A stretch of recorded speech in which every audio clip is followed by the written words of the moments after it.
چلے بنام خدا قاآنی کو ہم پڑھ رہے تھے. بڑے اچھے مترنم قسم کے شاعر ہیں.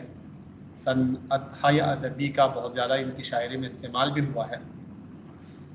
ان کی ہم نے پڑھ لیا. آپ دیکھ سکتے ہیں کہ غزلیں بھی ہیں، لیکن غزلوں کی تعداد کوئی 50 سے زیادہ نہیں ہے. بہت کم تعداد کی غزلیں انہوں نے کہی ہے. ان کی زیادہ تر ان کا جو میدان جو سمجھا جاتا ہے وہ مصمت ان کا میدان ہے، کہ جہاں پہ ان کی شاعری میں آپ کو ایک جوش جذبہ ولولہ نظر آتا ہے، جبکہ ان کی غزلوں میں وہ والا جوش جذبہ آپ کو نظر نہیں آتا، بلکہ اس میں صرف اور صرف عشق کی یا اس قسم کے موضوعات کے احساسات و جذبات کی زیادہ باتیں کی گئی ہیں.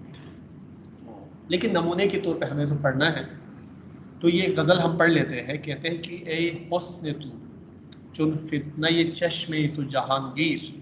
لیکن ایک بات تو ہے، وہ یہ ہے کہ ان کی غزلوں میں ترنم بہت زیادہ ہے، ردم ہے، ٹھیک ہے، ایک نغمگی ہے.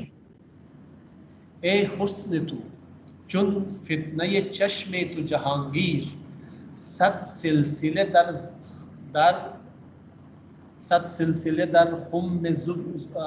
خم زلف تو بے زنجیر. دل کو چھوٹ رہا تھا نا اصل میں. صد سلسلے دل در خم زلف تو بے زنجیر، عشق من و رخسار تو ان ہر دو جہان سوز، حسن تو و گفتار من ان ہر دو جہانگیر.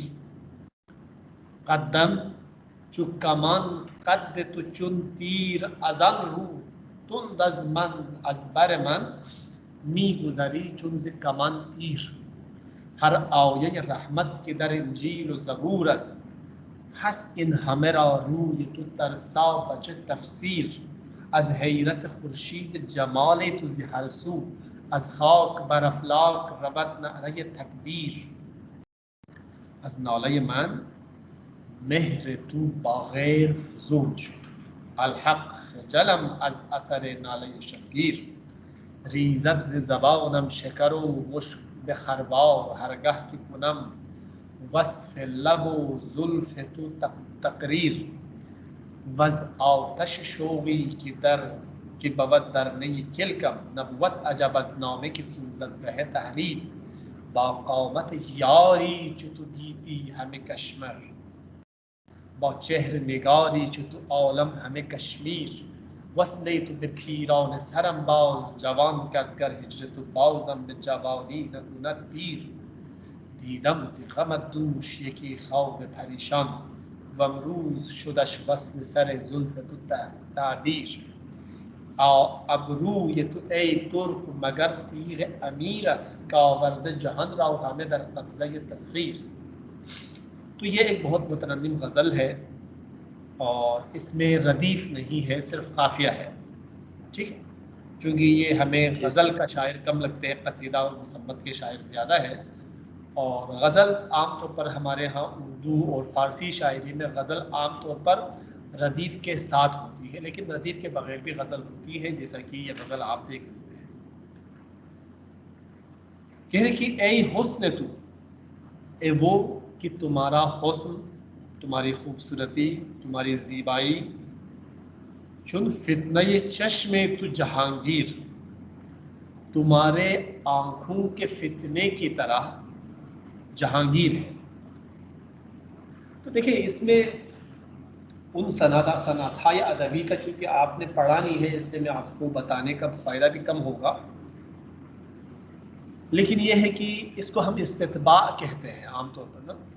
جب ایک چیز کی خوبی بیان کرتے ہیں تو دوسری چیز کی بھی خوبی ساتھ میں بیان کریں، ٹھیک. وہ یہاں پہ کہہ رہے کہ حسن کی تعریف کرنا چاہ رہے ہیں، لیکن ساتھ میں آنکھوں کو بھی لپیٹ میں لیتے ہوئے کہہ رہے کہ تمہاری خوبصورتی بھی تمہارے آنکھوں کی فتنے کی طرح جہانگیر ہے. جہانگیر کا مطلب کیا ہے؟ یعنی دنیا کو لینے والا، دنیا کو حاصل کرنے والا، دنیا کو فتح کرنے والا. یعنی جس طرح تمہاری آنکھیں، تمہاری آنکھوں کا فتنہ، تمہاری آنکھوں میں جو خمار ہے، مستی ہے، وہ دنیا کو اپنی گرفت میں لے لیتا ہے وہ فتنہ، اسی طرح تمہاری خوبصورتی بھی تمہارے آنکھوں کی فتنے کی طرح جہانگیر ہے، دنیا کو فتح کرنے والی خوبصورتی ہے. ٹھیک ہے، تو اس میں حسن مشبہ ہے، فتنہ چشم مشبہ بہ ہے. کیوں مشبہ بہ ہے؟ وجہ شبہ کیا ہے؟ دونوں میں یہ خوبی مشترک ہے کہ دونوں دنیا کو فتح کر سکتے ہیں. خوبصورتی بھی، آنکھوں کا فتنہ بھی، ان دونوں میں یہ کوالٹی مشترک ہے. ست سلسلے دل در خم زلف تو بے زنجیر.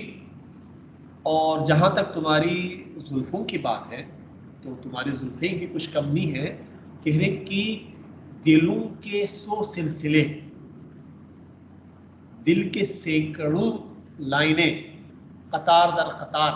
سلسلہ کا مطلب یہ ہوتا ہے یعنی دل کے سینکڑوں سلسلے تمہاری زلفوں کے خم میں، پیچ و تاب میں، زنجیر میں جکڑے ہوئے ہیں.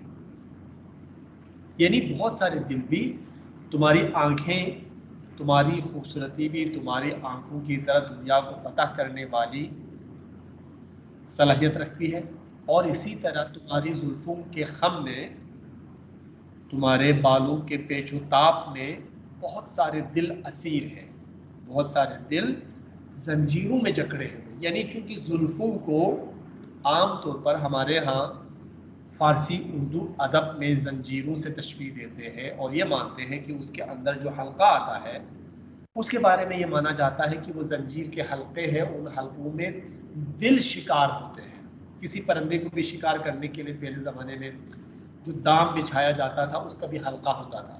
ٹھیک، ایک تو یہ سلسلہ اور زنجیر، ان دونوں میں تناسب لفظی بھی موجود ہے. ان دونوں الفاظ میں تناسب لفظی بھی موجود ہے، جو چیز آپ دیکھ سکتے ہیں. تو کہنے کی سینکڑوں سلسلے دلوں کے تمہاری زلفوں کے خم میں زنجیر میں بندھے ہوئے ہیں، تمہاری زلفوں کے اسیر ہیں. یعنی اس کی خوبصورتی کی بات ہو رہی ہے. تمہاری خوبصورتی کی ایک دنیا معترف بھی ہے، ایک دنیا تمہاری زلفوں کے خم میں اسیر بھی ہے. اور دیکھیں کمپیریزن ہے نا، دو چیزوں کو لے کے چل رہے ہیں، دو چیزوں کو ساتھ میں لے کے چل رہے ہیں. یہ بھی کوالٹی ہے، یعنی ایک طرح کا خاص مزاج بنائے رکھنا. عشق من و رخسار تو ان ہر دو جہاں سوز. تو یہاں پہ یہ اس کو کہتے ہیں جمع کرنا، یعنی کسی دو چیزوں کو ایک ہی کوالٹی میں جمع کرنا. میرا عشق، تمہارے رخسار، تمہارے گال، تمہارا چہرہ، یہ دونوں ایک چیز مشترک طور پر رکھتے ہیں. کیا میرا عشق، تمہارے رخسار کیا چیز مشترک رکھتے ہیں؟ دونوں جہان سوز ہے. دیکھیں جہان کا بھی جو استعمال ہے نا، یہاں پہ جہانگیر ہے، یہاں پہ جہان سوز ہے. میرا عشق بھی اور تمہارا رخسار دونوں جہان سوز ہے. جہان سوز کا مطلب کیا ہے؟ سر بات کاٹ رہا ہوں، اور شگفتہ کہہ رہی ہیں جوائننگ کا آپشن آ رہا ہے تو سر کو کہیں کہ ایڈ کریں مجھے. اچھا کراس کر کے کوئی جی کیا لابی کہہ میں ہے، رہی ہیں؟ جوائن ہونا چاہ رہا ہے کوئی سر. اچھا ٹھیک ہے اوکے کر دیا. تو عشق من و رخسار تو ان ہر دو جہان سوز، حسن تو و گفتار من ان ہر دو جہانگیر. میرا عشق اور تمہارے رخسار دونوں جہان سوز ہے، دنیا کو جلا دینے والی صلاحیت رکھتے ہیں. دونوں میں دنیا کو جلانے والی صلاحیت ہے.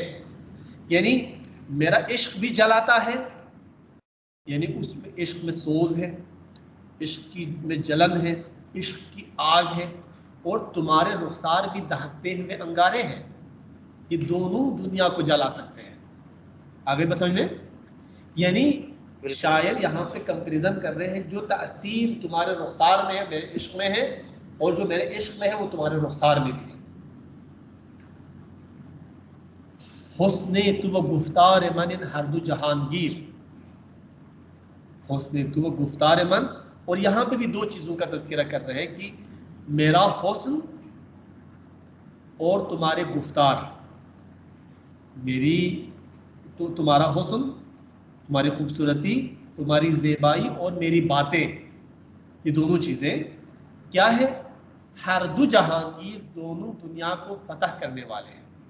یعنی میری باتوں میں وہ تاثیر ہے، وہ اثر ہے، وہ قوت ہے کہ دنیا کو فتح کر سکتی ہے میری باتیں، اور تمہاری خوبصورتی بھی کچھ کمی ہے، یہ بھی دنیا کو فتح کر سکتی ہے. تو لہٰذا تمہاری خوبصورتی اور میری باتیں دونوں دنیا کی فاتح بن سکتے ہیں.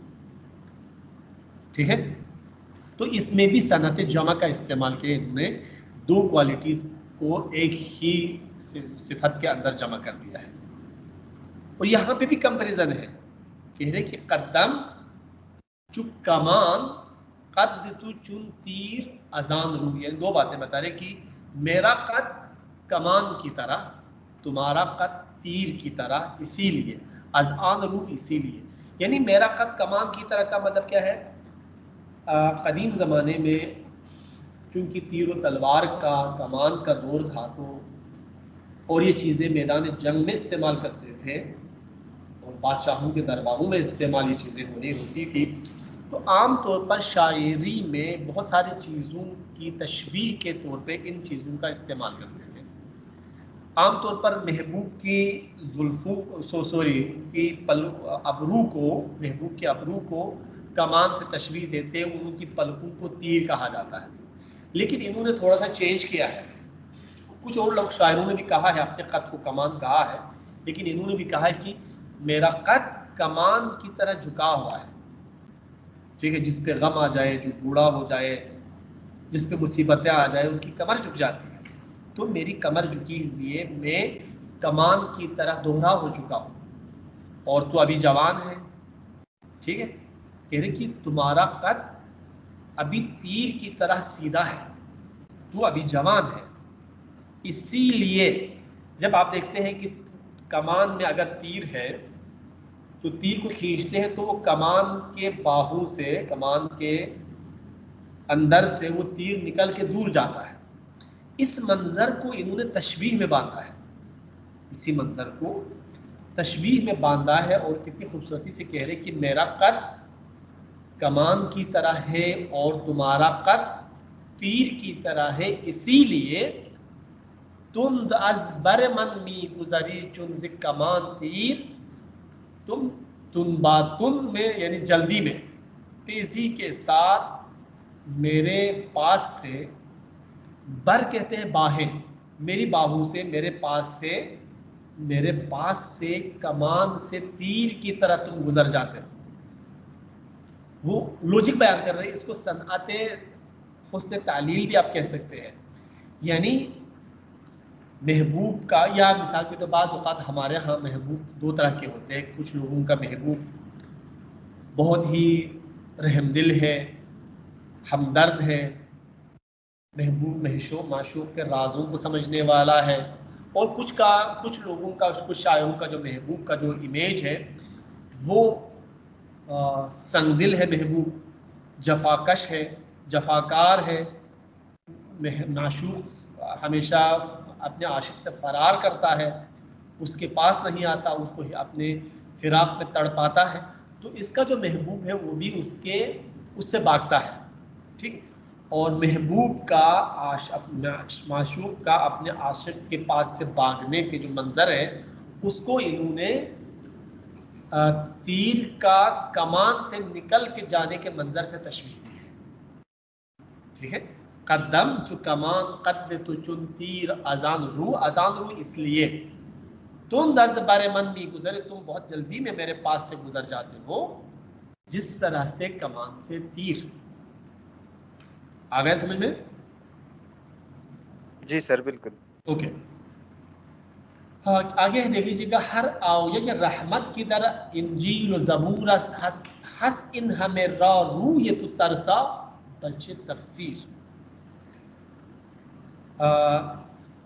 آپ کو پتہ ہے کہ انجیل اور زبور دو آسمانی کتابیں ہیں. ٹھیک ہے؟ قرآن بھی آسمانی کتاب ہے، تورات بھی ہے. اور انجیل و زبور کے جو ماننے والے ہیں، انجیل یعنی مسیحی ہوتے ہیں، عام طور پر کرسچنز ہوتے ہیں. مسلمانوں نے جب، یوں سمجھ لیجیے گا کہ جب یورپ کو فتح کیا تھا، اسلام وہاں پہ پھیل چکا تھا اور یورپ کے لوگ اپنی شکل و صورت کے اعتبار سے خوبصورت ہوا کرتے تھے. ٹھیک ہے، خیر میں اسلامک ہسٹری میں جانا نہیں چاہتا، تو اس کی ایک پوری ہسٹری ہے، تاریخ ہے.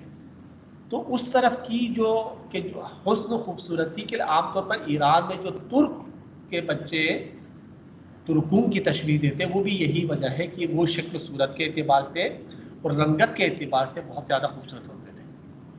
ٹھیک ہے، تو یہاں پہ بھی اسی چیز کی طرف اشارہ ہے کہ انجیل اور زبور میں رحمت کی جتنی آیتیں ہیں، ٹھیک ہے، آیت رحمت جتنی بھی ہے کس میں؟ انجیل اور زبور میں. رحمتوں کی جہاں جہاں بات ہوئی ہے، اللہ تعالیٰ نے بات کی ہے. حس این میرا ان سب کے لیے، ان سارے آیات رحمت کے لیے حس کیا ہے کیا ہے تمہارا چہرہ، رویتو تمہارا چہرہ، رویتو ترسا بچے. تم ترسا کہتے ہیں مسیحی بچہ کہ جو عام طور پر ان کے راہب بننے کے لیے جو چھوٹے چھوٹے بچے آ جاتے ہیں ان کو ترسا بچے کہا جاتا ہے. ترسا کہتے ہیں اصل میں ان کے راہبوں کو. ٹھیک ہے، راہب کو ترسا بھی کہتے ہیں کہ وہ زندگی پر شادی نہیں کرتے اور عام طور پر ایک انزوائی زندگی گزارتے ہیں اور کلیسا میں آنے والے لوگوں کی خدمت پہ معمور ہوتے ہیں، اور بہت سارے خوبصورت بھی ہوتے تھے اس میں. جس طرح سے ایران میں موغ بچے ہوتا تھا، موغان بچے، یا اردو فارسی کی ادبی تاریخ میں اگر آپ دیکھیں تو وہاں پہ ساقی ہوا کرتے تھے. ساقی کے لیے بھی، سقا کے لیے بھی جو بار گرل ہوتے تھے، یا بار گرل نہ صحیح، بار میں جو لڑکے بھی ہوا کرتے تھے قدیم زمانے میں، تو وہ کم عمر بچے ہوتے تھے کہ جو شراب پیتے تھے، اور بہت سارے لوگ شراب کے نشے میں، ٹھیک ہے، ان کی حسن و خوبصورتی کے گن گاتے تھے. ٹھیک ہے، تو یہاں پہ بھی اسی بات کی طرف اشارہ ہے. تو انجیل اور زبور میں رحمت کی جتنی بھی آیتیں نازل ہوئی ہے، ان سب آیتوں کے لیے اے بچہ یہ ترسا، اے راہب کا بچہ، تمہارا چہرہ، ان سب کی تفسیر ہے.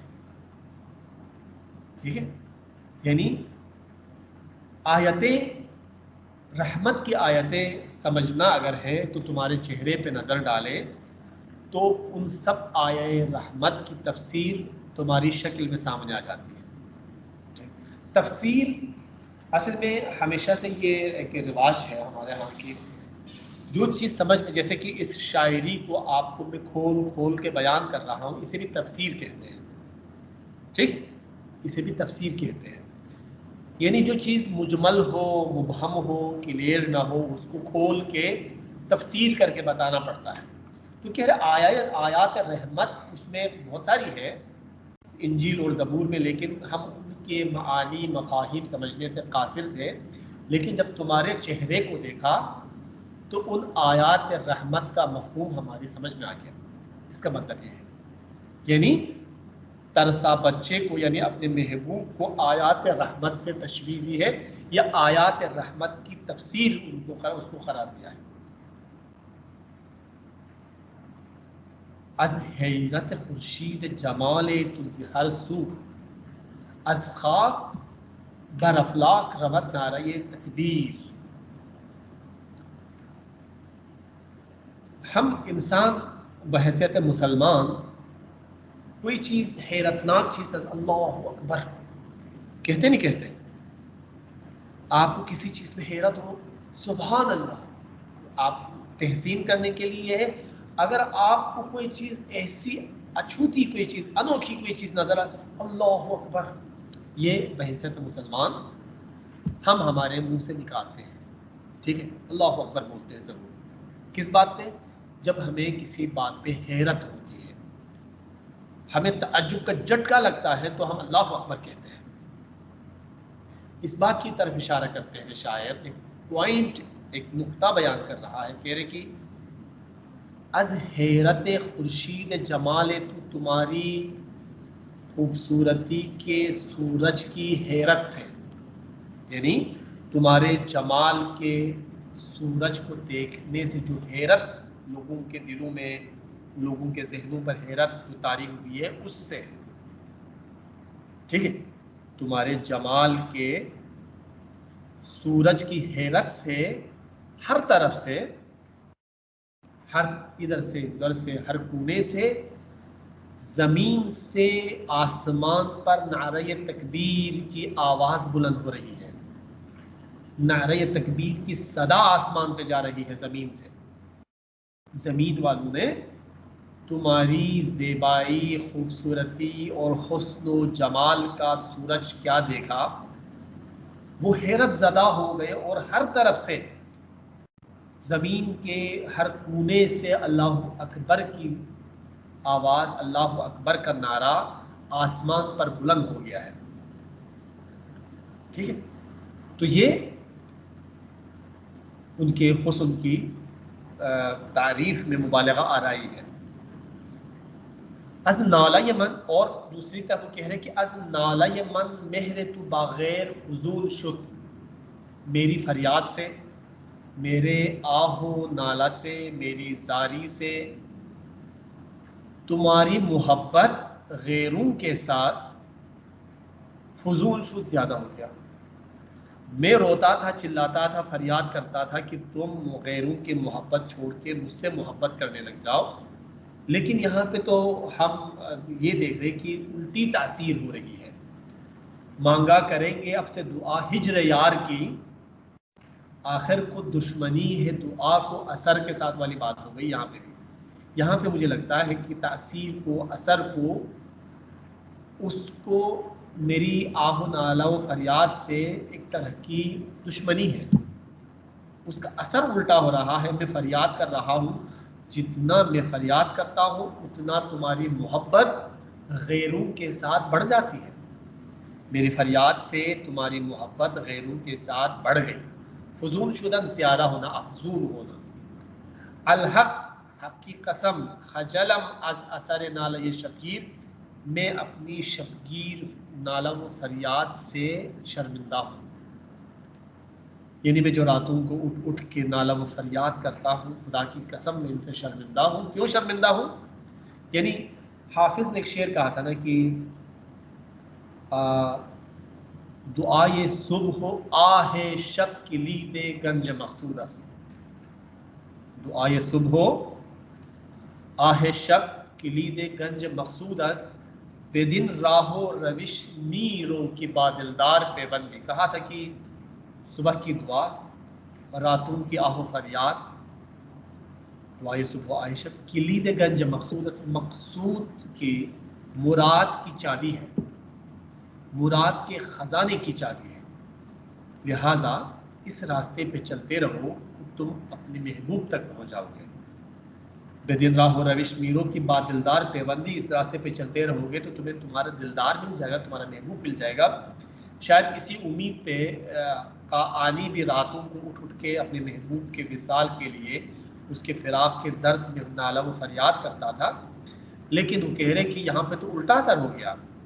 یہاں میں نے دیکھا کہ جتنا میں نے فریاد اور نالہ و زاری کی، اسی حساب سے میرے محبوب کی محبت غیروں کے ساتھ زیادہ ہوتی چلی گئی، لہٰذا میں اس نالہ شبگیر سے، اس کے اثر سے مجھے شرمندہ ہوں۔ ریزت ز زبانم شکر و مشک بے خربار، ہر گہ کی کنم وصف لب و زلف تو تقدیر۔ دیکھیں یہاں پہ دو چیزوں کا ذکر کیا، یعنی پہلے ترجمہ پڑھ لیں۔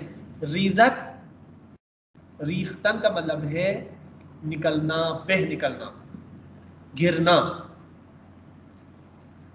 ریزت ز زبان، میری زبان سے بہ نکلتے ہیں کیا چیز؟ شکر و مشک، مشک اور شکر بہ نکلتے ہیں، بے خروار، خروار کے حساب سے بہت زیادہ بہ نکلتے ہیں۔ خروار کا مطلب یعنی وہ وزن جو کسی گدھے پہ لادا جا سکے، یعنی جیسے ہم آج کل کے دور میں اگر ہم بات کریں تو ایک لوڈ، ایک ٹرک لوڈ، ایک کنٹینر، یعنی یوں سمجھے آج کے دور میں ہم یوں کہہ سکتے ہیں کنٹینر بھر بھر کے جو ہے نا شہد و شکر آ رہے ہیں، یہی کہیں گے نا ہم آج کل کے دور میں۔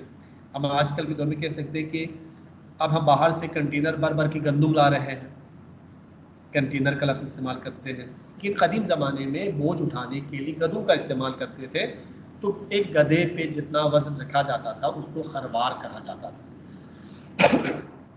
لیکن خروار کا مطلب یہاں پہ وزن کا معیار نہیں ہے، مقدار مقرر کرنا نہیں، یعنی بہت زیادہ فراوان، یعنی میری زبان سے شہد و شکر یعنی مشک و شکر کے شکر بہ نکلتے ہیں فراوان.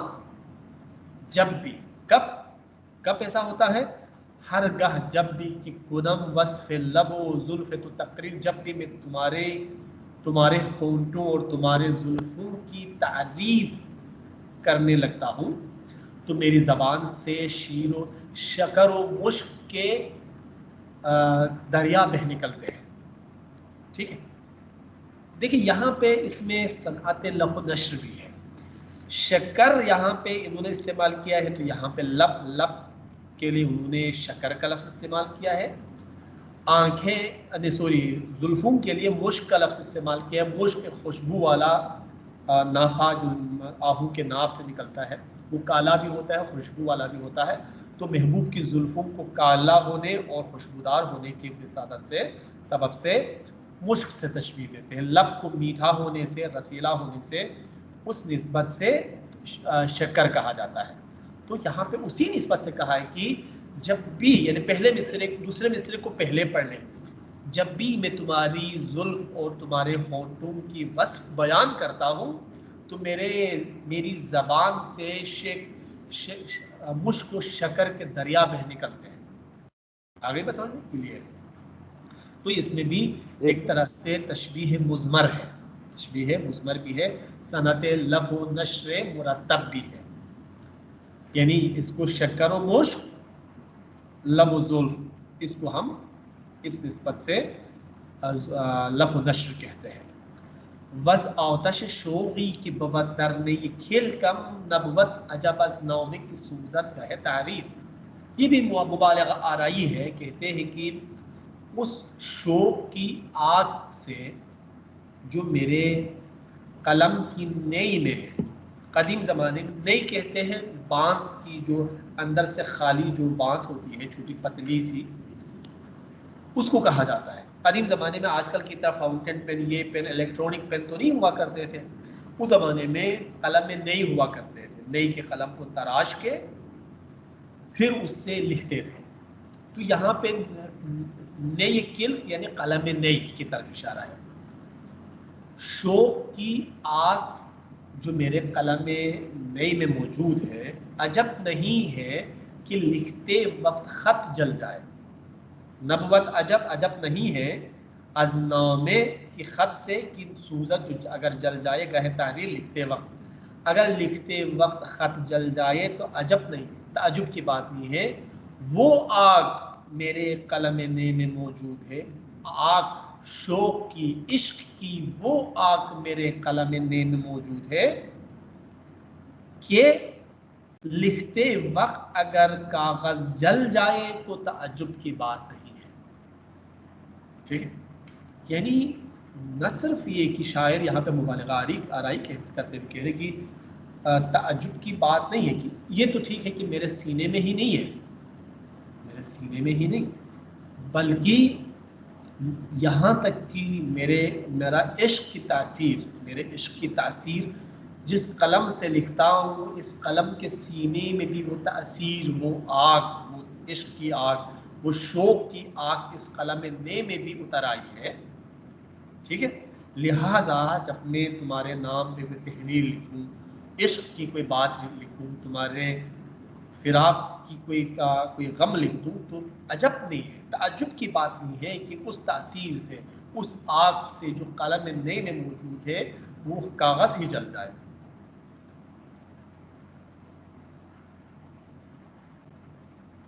خوب آگے کہہ رہے کہ باقامت یاری چتو گیتی ہمیں کشمیر یا کشمر کہہ سکتے ہیں. کشمیر کا مخفف ہے یہ کشمیر. کشمیر کے بارے میں بہت سارے شاعروں نے تعریف کی ہے، کشمیر کی خوبصورتی بیان کی ہے.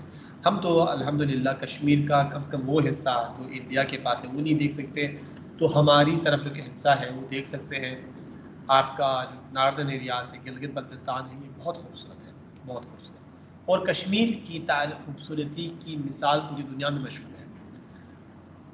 تمہارے جیسے باقامت یاری چوتو، تیرے جیسے یار کی قامت سے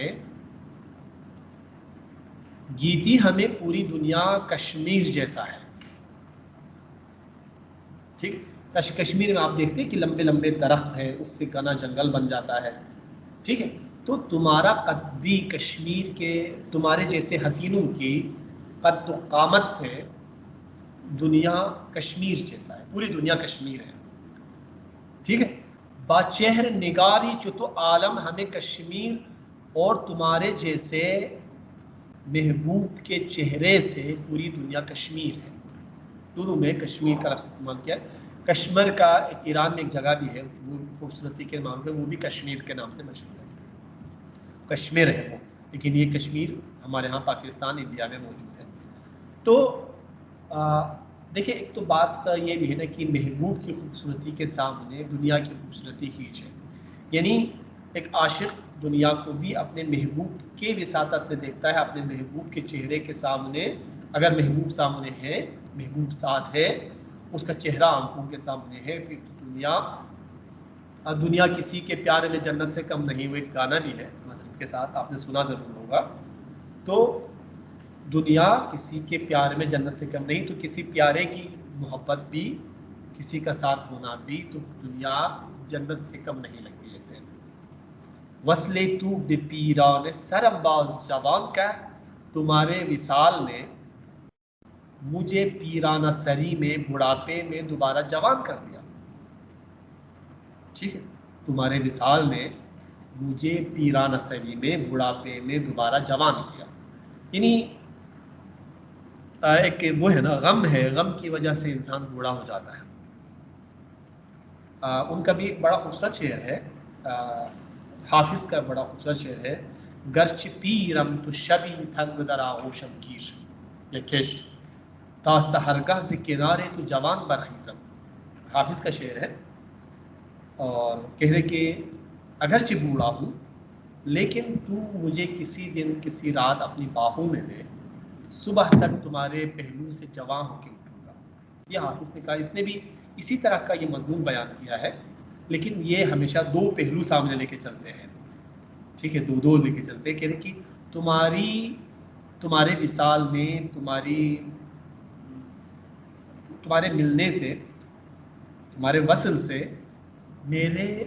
تمہارے وصل نے میرے بڑھاپے کو جوانی میں تبدیل کر دیا، مجھے جوان کر دیا، پھر سے میں پھر سے جوان ہو گیا، تم جو ملے میرے محبوب، میں تمہارے غم میں چونکہ بوڑھا ہو چکا تھا، تو کہہ رہے اگرچہ میں ایسا ہو گیا ہوں، لیکن گر ہجرت بازم بے جوانی نہ کند پیر، کہیں ایسا نہ ہو کہ تمہاری جدائی، تمہارا فراق مجھے پھر سے جوان سے بوڑھا نہ بنا دے، ٹھیک، تو تمہاری جدائی میں، تمہارے وصال میں یہ طاقت موجود ہے کہ وہ بوڑھے کو جوان کو بوڑھا بنا سکتے ہیں، لہٰذا اگرچہ تمہارے وصال میں، تمہارے ملن نے مجھے پیرانہ سری سے جوانی کی طرف لوٹا دیا ہے، بوڑھے سے جوان کر دیا ہے، لیکن کہیں ایسا نہ ہو کہ تمہاری جدائی مجھے جوان سے پھر بوڑھا نہ کر دے۔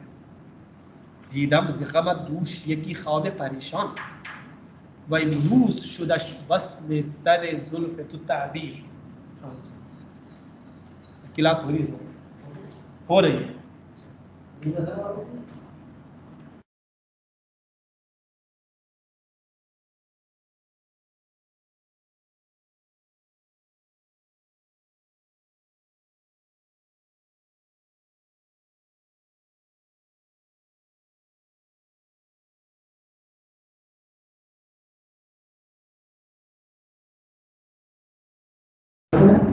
ہاں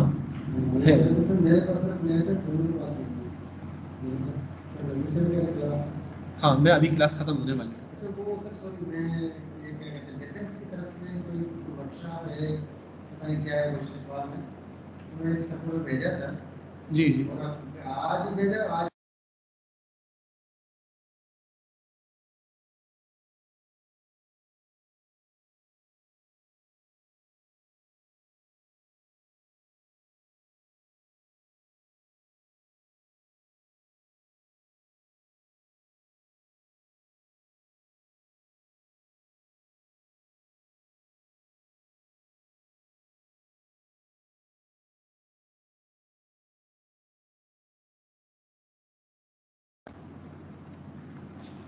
جی ہے نا کلاس میں؟ بالکل سر بالکل. اوکے سر رمضان آ گئے تھے. It's okay. دیدم زغمت دوش یہ کی خواب پریشان، تمہارے غم میں کل میں نے ایک پریشان خواب دیکھا. ٹھیک ہے، تمہارے غم میں تمہارے بارے میں سوچتے سوچتے میں سو گیا اور میں نے ایک پریشان خواب دیکھا. اور کیا ہوا؟ امروز شدس وصل سر زلف تو تعبیر، اور آج تمہاری سر زلف کا وصال میرے لیے تعبیر بن گیا ہے. یعنی زلف کو پریشان بھی کہا جاتا ہے نا، تو خواب پریشان کی تعبیر تمہاری زلف پریشان کی وصال کی صورت میں مجھے میسر آئی ہے. تو یعنی وہ اپنے محبوب کے وصال کی بات کر رہے ہیں کہ تم زلفوں کی بات ہو رہی ہے. ایک شعر بھی ہے نا استاد قمر جلالوی کا، بڑا خوبصورت شعر ہے کہ وہ سر کھولے ہماری لاش پر دیوانہ وار آئے، اسی کو موت کہتے ہیں تو یارا بار بار آئے. تو وہ سر کھولے ہوئے جی کا زبردست ہے، کیا بات ہے.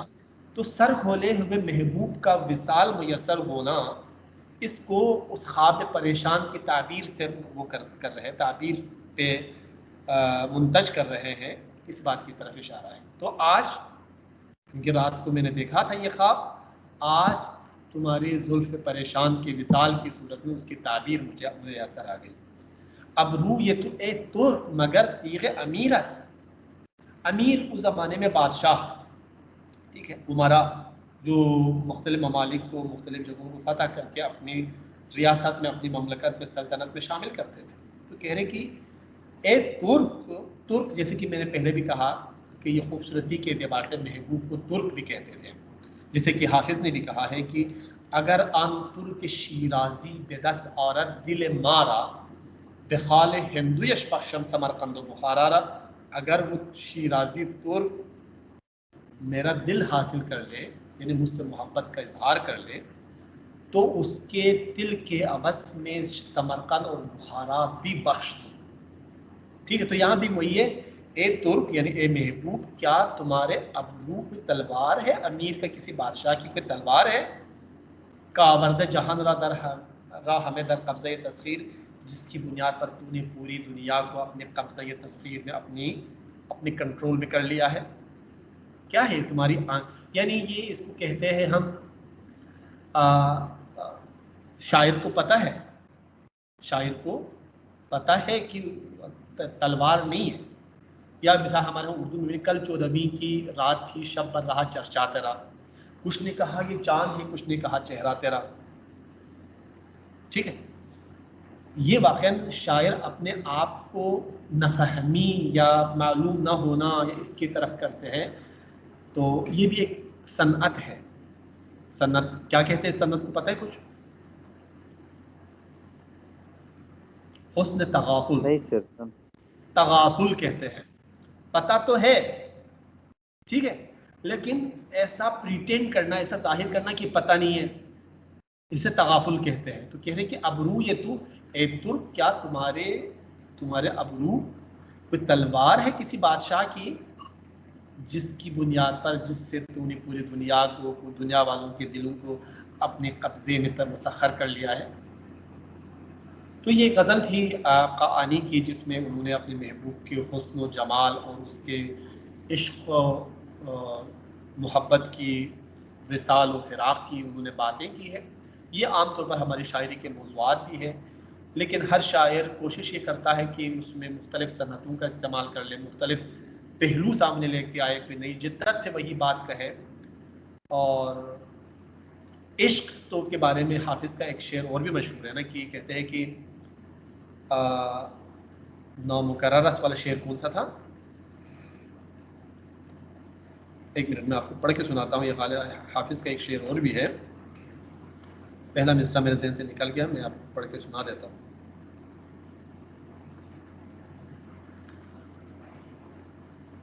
یک قصه بیش نیست، ابھی یاد آ گیا. ایک قصه بیش نیست غم عشق و این عجب، از هر کی میشنوم نامکرر است.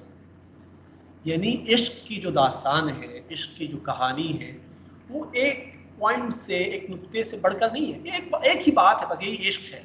لیکن آپ جس کی بھی زبانی سنتے ہیں ایسا لگتا ہے کہ ایک نئی کہانی ہے. تو یہ والی بات ہے.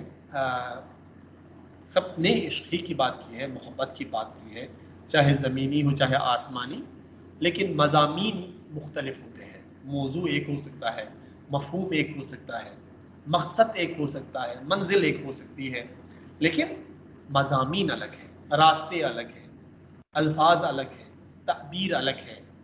تو اسی چیز کو ہم شاعری کہتے ہیں. امید ہے انشاءاللہ آپ کو یہ سمجھ میں آ گئی ہوگی. آپ سے میری یہ درخواست ہے کہ آپ لوگ کل کی کلاس کے لیے تیاری رکھ لیجئے گا، انشاءاللہ ہم لیں گے، کوشش کریں گے. اور حافظ کو پڑھ لیں، ٹھیک ہے؟ حافظ کی لائف ہسٹری پڑھ لیں، ان کی کتابوں کے بارے میں پڑھ لیں، اور اس کے علاوہ ان کی شعری خصوصیات کے بارے میں پڑھ لیں. آپ شعر العجم سے پڑھ لیں، کہیں سے بھی پڑھ لیں. آپ ویکیپیڈیا سے پڑھ لیں، انٹرنیٹ پہ بہت مواد حافظ کے بارے میں موجود ہے، ان کی لائف کے بارے میں آپ پڑھ لیں. میں آپ سے پوچھوں گا اور ان کی شاعری ہم ڈائریکٹ پڑھیں گے، ٹھیک ہے؟ جی سر بالکل. چلیے، تو آج کی کلاس کو ہم یہیں پہ ختم کرتے ہیں. انشاءاللہ اگلی کلاس ہم کوشش کرتے ہیں کل لیں گے. انشاءاللہ. اللہ حافظ. اوکے، خدا حافظ.